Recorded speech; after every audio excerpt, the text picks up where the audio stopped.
All right, I'm going to try and walk you through some of the different options that the Moodle has to help students review. This could be great for parents or for students. I really think that there's more to be done in here than I can possibly offer in class, and so students who aren't taking advantage of this are really missing an opportunity.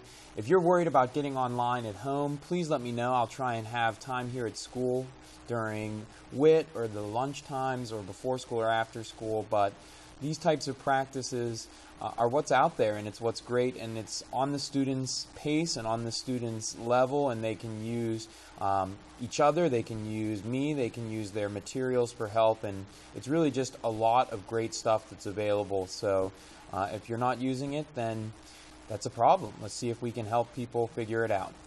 As normal, go to the district web page, and from there use the web links link on the left. This is where you get to most of your links here at school.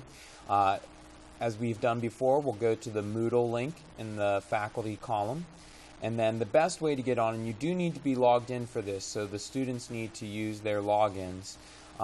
With me, you can see it's my last name. With them, it would be their student number and their regular network password, and then hit login.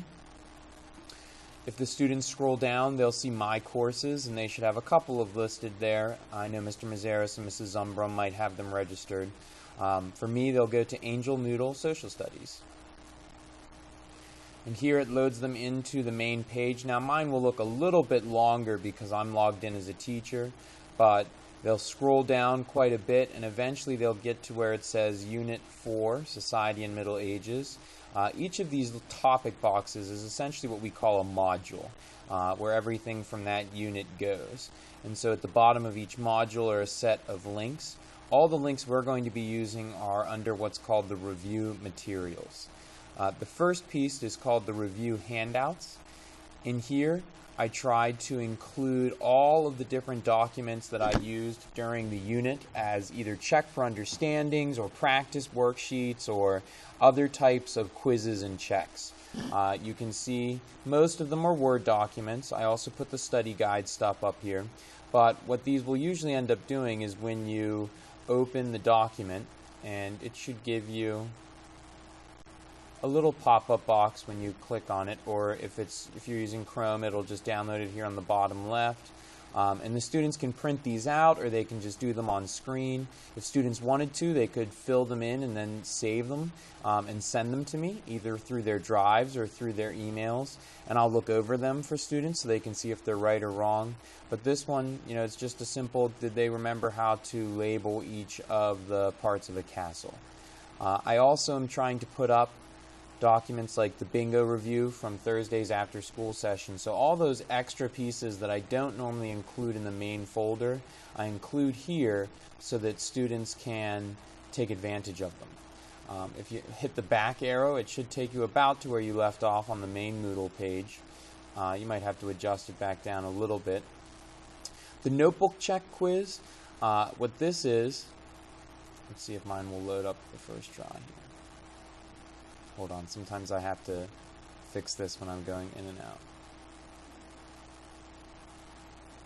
This is meant to see if they have all of their handouts, and if the handouts that they have the information that they need.